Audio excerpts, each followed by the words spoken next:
The saying goes that the quickest way to the postseason involves consistently securing wins in your division. So we're taking some time to zoom out and look at the AFC East and where Miami's rivals currently sit as they also prepare for the start of the 2024 NFL offseason. You are Locked On Dolphins, your daily Miami Dolphins podcast, part of the Locked On Podcast Network, your team every day.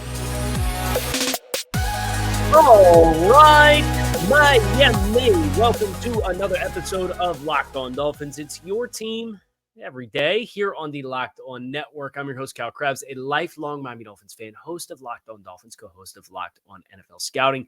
You can find our shows on YouTube or wherever you listen to your favorite podcast. Tip of the cap to our everydayers, because it is your team every day. We don't just say it, we live it here on the Locked On Network. Today's episode is brought to you by FanDuel. Make every moment more. Right now, new customers get $150 in bonus bets with any winning $5 bet. That's $150 if your bet wins. Visit FanDuel.com/lockedon to get started. We have begun the process of prepping for the offseason, which starts in about a month. You know, we're already there. It's about 5 weeks away. NFL Combine will be here in about 2 weeks. And this lack of offseason that the NFL has really mastered with all of the major hurdles just leads build up, major event, build up, major event. And start of the first wave of free agency is one of the hallmarks of the annual offseason. So as we continue to work through our process of prepping individually for the Dolphins and all the things that they have to do and achieve, and there's plenty of work to be done, it's also worth a moment to understand what's going on around you because you are competing directly with teams for divisional standing and conference standing and league superiority. And Miami specifically has 3 divisional rivals in the Buffalo Bills, New York Jets, and New England Patriots that are all at very different junctures of their own respective team building. And Miami parallels one of them fairly similarly. Our objective is to outline each of these 3 teams because the perspective of what's going on across the league gives you a better understanding of what the Dolphins are doing, what the Dolphins are going to try to do, why they're going to try to do it, and where they're at in their respective life cycle and how cyclical this is. When we say it's cyclical, I don't just say that to say it.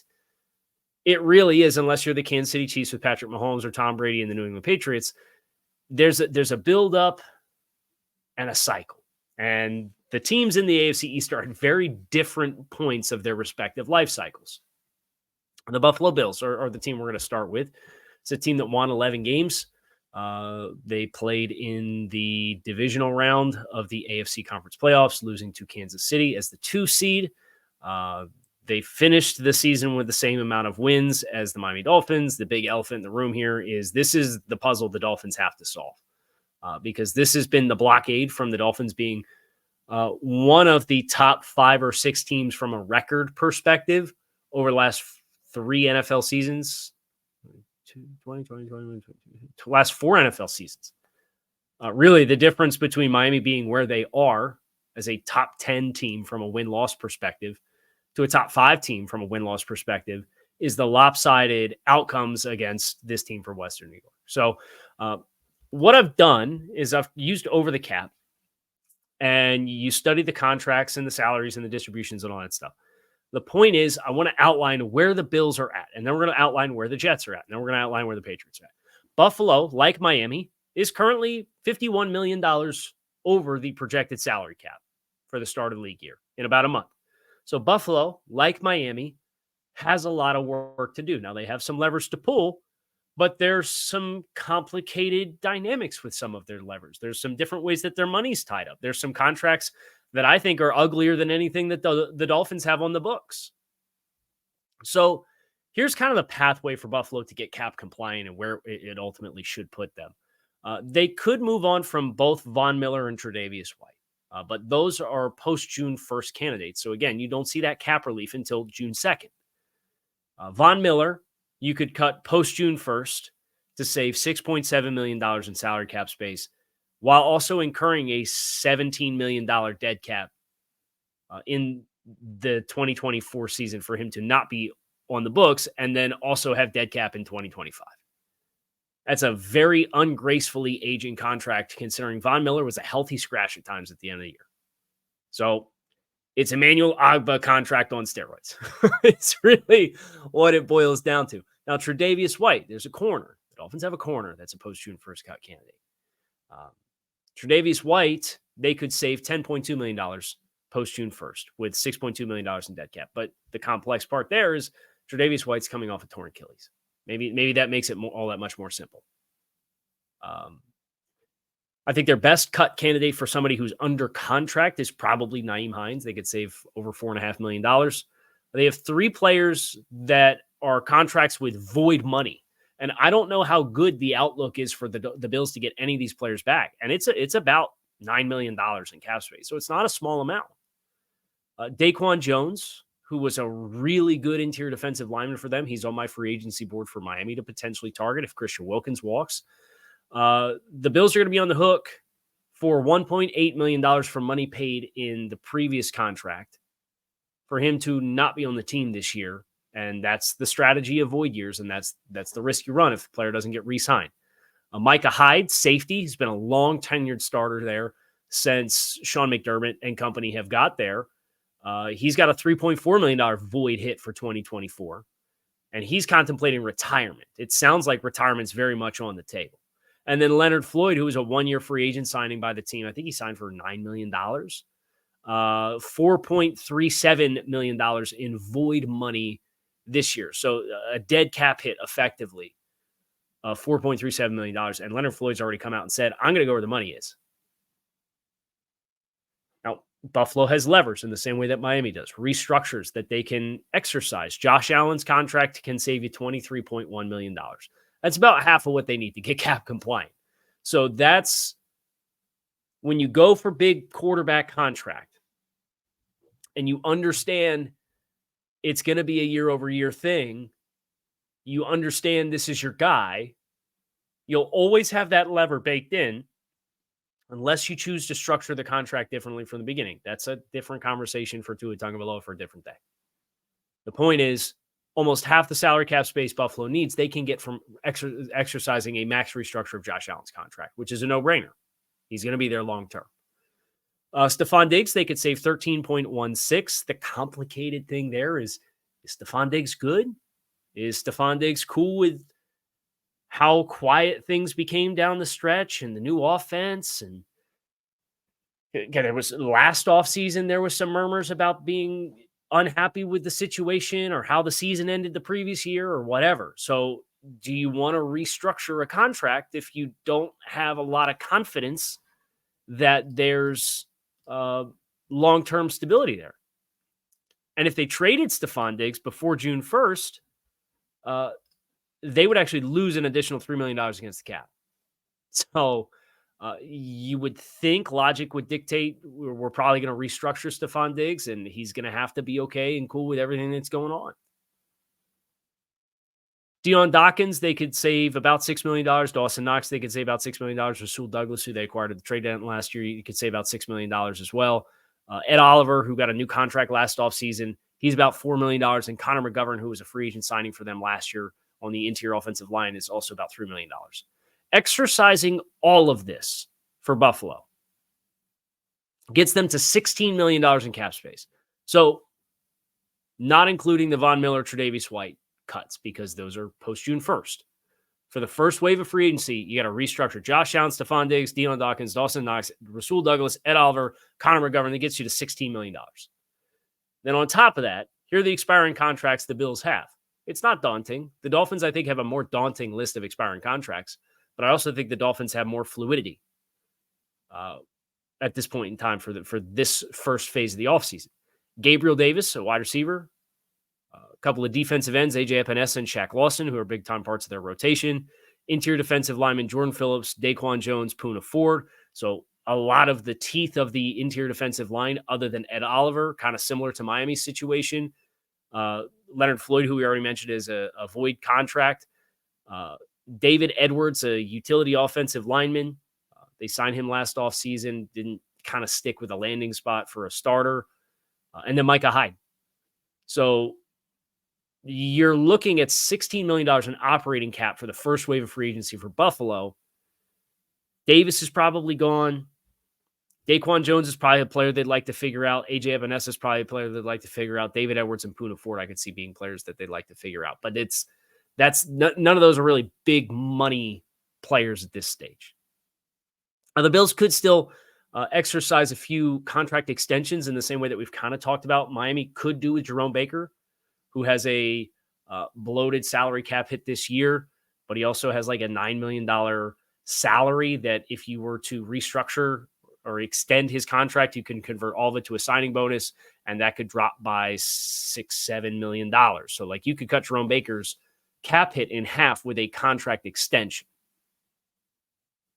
The Bills could do some of the same thing with Matt Milano, Teron Johnson, and Mitch Morse, who are players who, although Milano's 30, coming off of a season-ending knee injury, Mitch Morse is 32-year-old center. Teron Johnson's a 28-year-old defensive back. He's a nickel. There's a little bit more longevity there, so you feel better about him. They could do this with each one of them and save between $3 and $5 million a piece.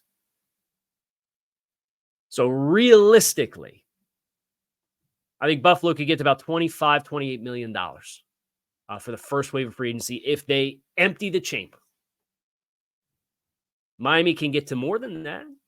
I think we've talked about Miami being at 20 before you make a decision on Jerome Baker, before you extend to Tagovailoa. Now, again, Miami has more daunting list of expiring contracts.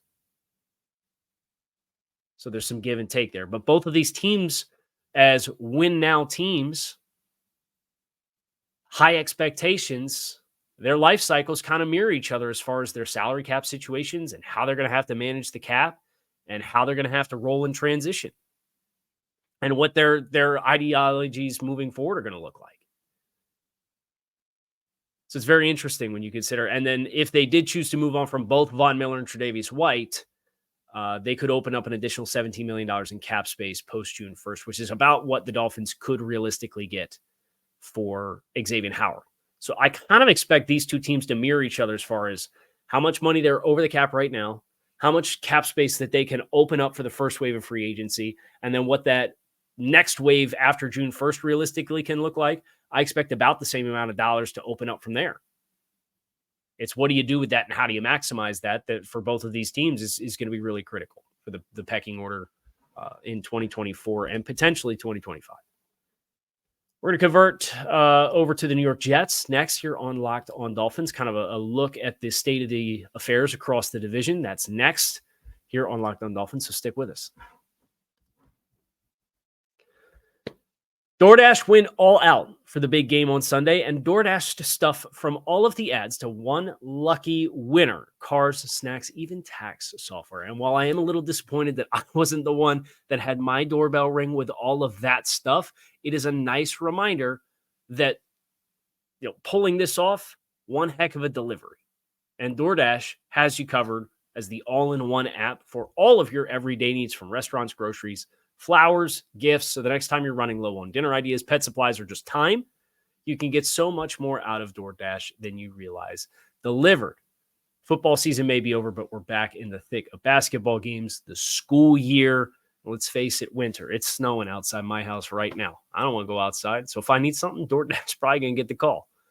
You can think of a million reasons daily to order DoorDash. Hop on the app and make your day a little easier. DoorDash, your door to more. Head to DoorDash app and get everything you need delivered today.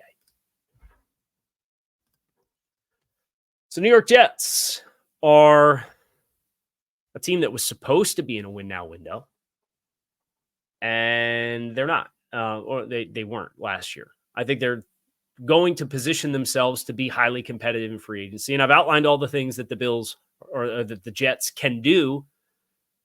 It's not as obvious in some ways. It's more obvious in other ways. They are currently $4.5 million or $4.9 million under the projected salary cap. So while Buffalo and Miami are living in a stratosphere of $50 million plus over, the Jets are $5 million under the salary cap. They have a couple of cut candidates, but not really.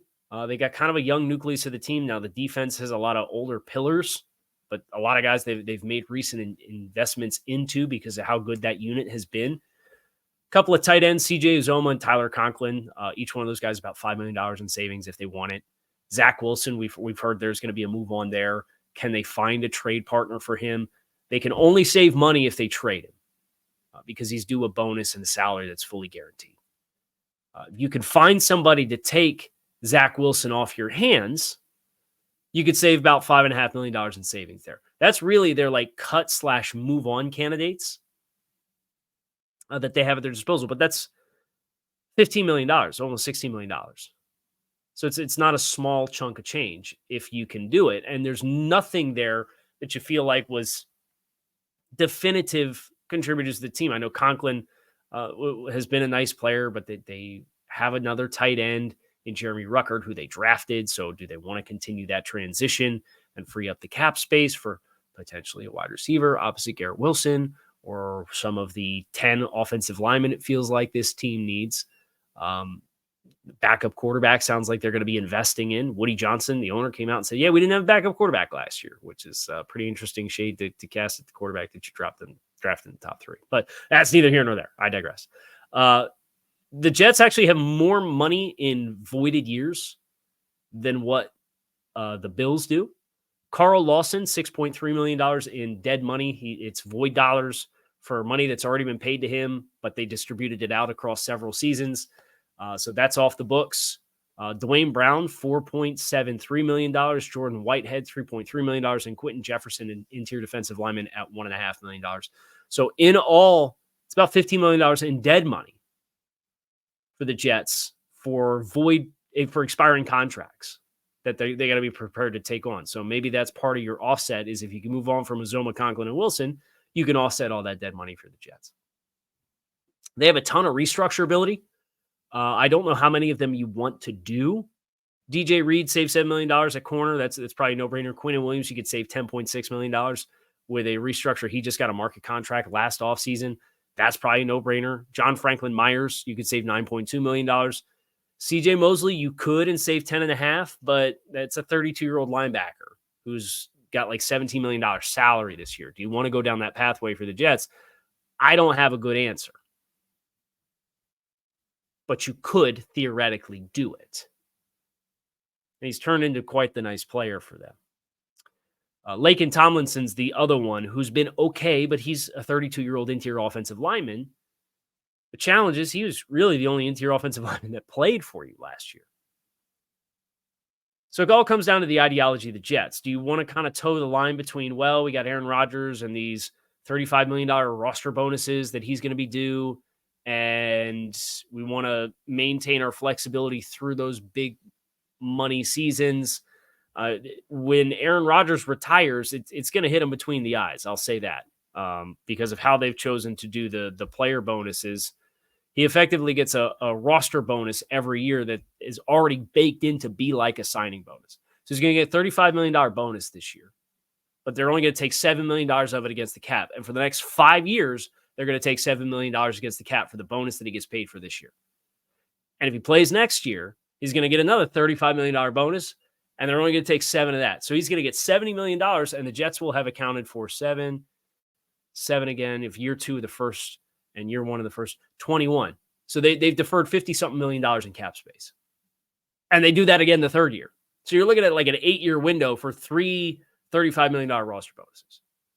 Do you want to offset that by not restructuring some of these contracts because you have the space to have them in phase now? It's an interesting decision to make. If they emptied the chamber, they could get to about $62 million in cap space with the following expiring contracts. Interior offensive lineman Connor McGovern. There's 2 of them. I know Buffalo has the other one that's kind of annoying. Bryce Huff, who's probably their best expiring contract, a star pass rush specialist. Former first-round pick Mekhi Becton. Solomon Thomas as a rotational, flexible, inside-outside pass rusher defensive lineman. Safety Chuck Clark, who was injured and missed this season. Thomas Morstead and Greg Zuerlein, both of their special teams players. And look, when the O's been what the O's been for the Jets the past couple of years, you got killed on special teams. And they've had guys that have been good in those 2 guys. And then the expiring contracts, the voided contracts of Carl Lawson, Dwayne Brown, Jordan Whitehead, Quentin Jefferson. Al Woods, Billy Turner, kind of the next phase of like they're also there's more expiring contracts, but not really notable names. So I don't know if I were the Jets, I would do all of this like at once and say like let's sprint to $60 million in cap space. But the point is, the Jets are going to have enough cap space to do whatever they want to do. There's no restrictions. And they have done fairly well, the Jets, to ensure that they have the flexibility to add in midst of onboarding the Aaron Rodgers contract. I would say the challenge for the Jets is what they need. It's the inverse of Miami. They really need a lot of premium positions, 2 offensive tackles. Miami's kind of locked in there. With Armstead, we'll see if Armstead, and if Armstead retires, that'll obviously throw that for a loop. But they've locked in 2 tackles on contracts. You think about the wide receivers. Garrett Wilson's a stud on a rookie contract, but they're stuck with this Alan Lazard contract that Aaron Rodgers wanted to, and he's going to eat $12 million in cap this year, and you can't even really get rid of it. So the Jets are looking $62, $65 million. There's not a lot of extension candidates for them. But the question is, who are you going to pursue? What are you going to do with your draft picks? Are you going to go get big money players and kind of mirror what Miami did? Or are you going to try to continue to draft, but maybe not maximize the impact or the assuredness that you're going to address your needs? It's a tough spot to be. So they have the luxury of a lot more salary cap flexibility than Miami. But how they choose to spend it and getting rolled up in the rat race of bidding for free agents. I know there's people that don't like the Teron Armstead contract. Guess what? That's what the Dolphins did in that situation. And they did fairly well to avoid giving Teron Armstead the $20 million plus that Jawan Taylor got. And Armstead's comfortably a better player, even though he has injury concerns. So the Jets have their own stuff to figure out as well. I think they'd be wise to probably just take this one player at a time and restructure as you need the cap space. I'd move on from those handful of players, kind of get myself to some operating cap, and then say, hey, we got an opportunity to land a couple big fish. Quentin Williams, boom, 10.6. Let's max restructure him. John Franklin Myers, boom, let's get $9 million in cap space. DJ Reed, boom, let's get 7. And kind of restructure as you go. That in itself is very different than both Buffalo and Miami. And the New England Patriots are even more different than that. And that's what we're going to finish with here on this episode of Locked On Dolphins. Stick with us. Get buckets with your first bet on FanDuel, America's #1 sportsbook, because right now new customers get $150 in bonus bets with any winning $5 bets. $150 if your bet wins. Bet on all of your favorite NBA players and teams with quick bets, live same-game parlays, exclusive props, and more. Just visit FanDuel.com/lockedon and shoot your shot. FanDuel, official sportsbook partner of the NBA. So the Patriots. From a life cycle perspective, the Patriots are the rebuilding team. Bid farewell to a legendary coach. You've kind of sat on all this salary cap space. You got big names that are expiring, that are young players that you're going to get a chance to commit to who you want to tie yourselves to. They're currently top 3 in the NFL in salary cap space. The New England Patriots are $66 million under the projected salary cap. They can save even more with 2 moves that I think are no-brainers. You could cut Jase Jackson, the corner who was brought back after the catastrophic tenure in LA with the Chargers. You could save $14 million, almost $14.5 million, in addition to the $66 million you're already under the cap for Jase Jackson. Yeah, I'd do that in a heartbeat. So that puts you over $80 million. Then Devon Godchaux is a player who's a former Dolphin. Bill loved him. And he's a solid player, but he's on the books for an obscene amount of money. He's $11.8 million cap hits, the 4th highest cap hit on the team for a 30-year-old Devon Godchaux. You'd save $8.3 million to move on from Devon Godchaux. That's what I would do. If you're going to be blank slate, be blank slate. And I get it. There was a decision to retain a lot of the coaching staff and continue on the pathway, but with kind of reinvigorated football operations at the top of it. Cool. Whatever. I'm still not keeping Devon Gottschalk on the Patriots. But that puts you at almost $90 million. They could also trade Mac Jones, another sterling member of that 2021 quarterback class with 5 first-round quarterbacks. But you need to trade him. And if you trade him, you could save almost $3 million against the cap. So Mac Jones, Devon Gottschalk, J.C. Jackson would put the Patriots at $92 million, $91.5 million against the cap. It's all the space in the world. You're going to be amongst the league leaders. What they choose to do with it, that's a different story. There's no void money contracts for the Patriots. They didn't get involved in that game with Belichick. There's no real restructure candidates for this team either. I guess maybe Matthew Judon. I guess maybe you can't do Jonathan Jones because he's in the last year of his deal.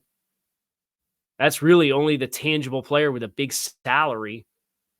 J.C. Jackson is owed the biggest base salary, and we're cutting him in my mind. Jonathan Jones is the next biggest salary that you could save after the 2 cut candidates you mentioned at $8 million.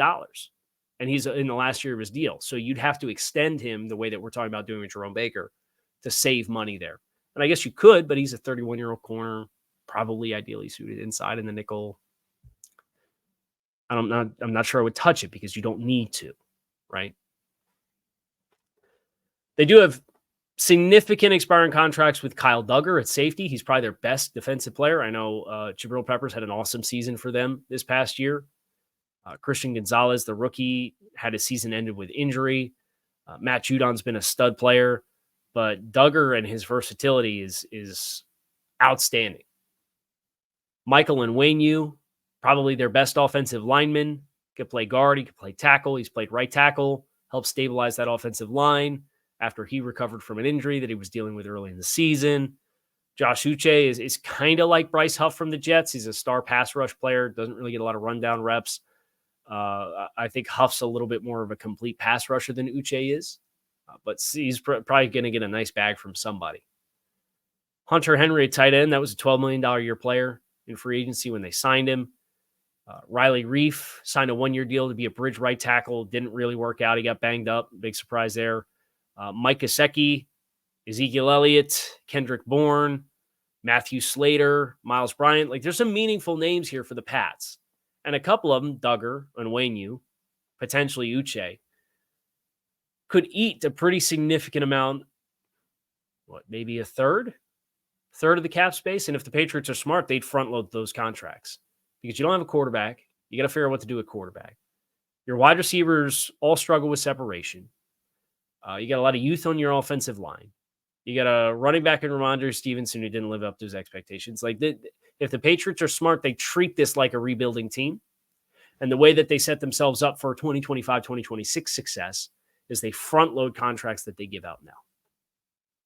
And there's a couple of players like Onwenu and Uche and Duggar that probably warrant very serious consideration from them to do that. But even after that, if they trim the fat on the rest of the contract, you're still talking $70 million in cap space for the Pats to work with. I would not recommend them doing what they did in 2020, although you do hear ownership and Robert Kraft talk about his frustrations that the Patriots have not been winning football games. And you can't help but wonder, are they going to be overly aggressive to try to kickstart the wins?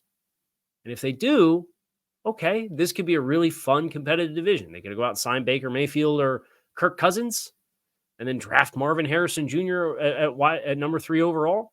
And now you get a big-time wide receiver and a starting quarterback who you kind of know what he is. You go that route, okay. I don't know that that's enough to close the gap, even if the teams in front of them are more capped with opportunities for this offseason. So the Patriots are kind of the blank slate team. The Jets are trying to close the gap. They have the resources to close the gap. And the Bills and Dolphins have to be strategic because they've been in front of these other two teams with their current builds. And the Bills have already given out the big money contract to the quarterback. So they kind of have to play the game a little differently as they transition through players in the same way that we talked yesterday about how Kansas City transitioned through players. I'm not sure the Dolphins are going to choose to go that route if they give the contract to Tua Tagovailoa. They may exhaust and then sweep and then start over. It's hard to say. There's no one right or wrong way to do it. And as you look across the AFC East, there's plenty of evidence that these teams have all chosen to go about their business very differently. And they're in very different positions. The key for Miami will be maximizing the resources that they have to stay in front of the two teams behind them and better win the margins versus the team that won the head-to-head tiebreakers against them to win the division this year. What is maximizing those opportunities? That's exactly what the next month of programming is all about on the show. So come on back and see me again soon. I'm Kyle Krabs. You can keep it locked in right here on Locked On Dolphins. It's your team every day. Find us on YouTube or wherever you listen to your favorite podcast. Appreciate you guys. Check out the show. Fins up.